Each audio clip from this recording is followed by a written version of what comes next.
quick update for right now, just in from Bloomberg News, or actually it's old news already, it's a day old, quoting the New York Times. A military exercise was carried out by Israel, and it seems to have been a rehearsal for a bombing attack on Iran's nuclear facilities and long-range conventional missiles, the New York Times reported, citing several unidentified U.S. officials. More than 100 Israeli F-15 and F-16 fighter jets took part in the exercise, which was carried out over the eastern Mediterranean and Greece during the first week of this month, meaning the first week of June 2008, the newspaper said. Helicopters and refueling tankers flew more than 900 miles, about the distance that separates Israel and Iran's uranium enrichment facilities at Natanz, the Times said. A senior U.S. Defense Department official said, speaking on condition of anonymity, said one purpose of the exercise was to send a message to the U.S., Europe, and Iran that Israel is ready to use force if diplomatic efforts to stop Iran from producing bomb-grade uranium aren't pursued vigorously. And the ending statement of that article said several U.S. officials said they don't think that Israel is bent on attacking Iran or that a strike is imminent. Imminent meaning like next week or 6 months from now? That would be my question. And several other things, of course. Now that the Democrats in the House have folded once again, according to the latest reports, an apparent Iraq funding and FISA bill is now in the works, which gives Bush and Cheney and any president thereafter even more power than they already possessed. So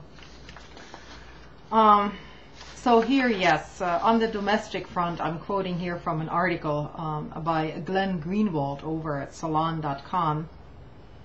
What's particularly amazing about this whole process, and he's talking about the new Defense Emergency Spending Bill, continued war funding, in conjunction with the FISA bill, what's particularly amazing is that this whole process is that the House leadership unveiled this bill for the first time today, meaning yesterday, and then scheduled the vote on it for tomorrow, meaning today. No hearings, no nothing.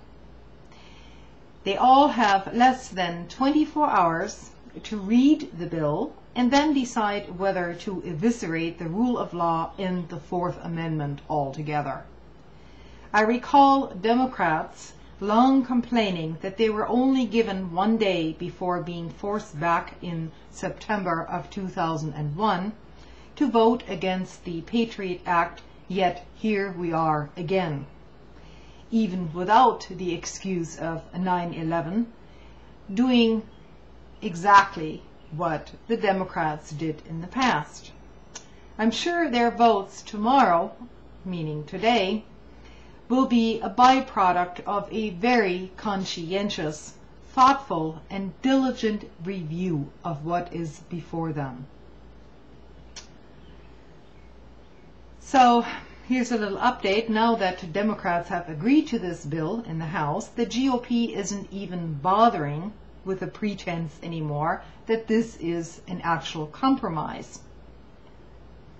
With some AT&T and other telecommunications companies now facing some 40 lawsuits over their reported participation in the wiretapping program, Republican leaders described the narrow court review on the immunity systems as a mere formality.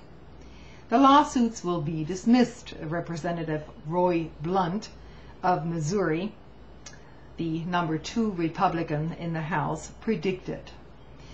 Their proposal, particularly the immunity provision, represents a major victory for the White House after months of dispute. This is Republican leadership talking here. I think the White House, it goes on, I think the White House got a better deal than even they had hoped for. So that's my little update for tonight. See you later.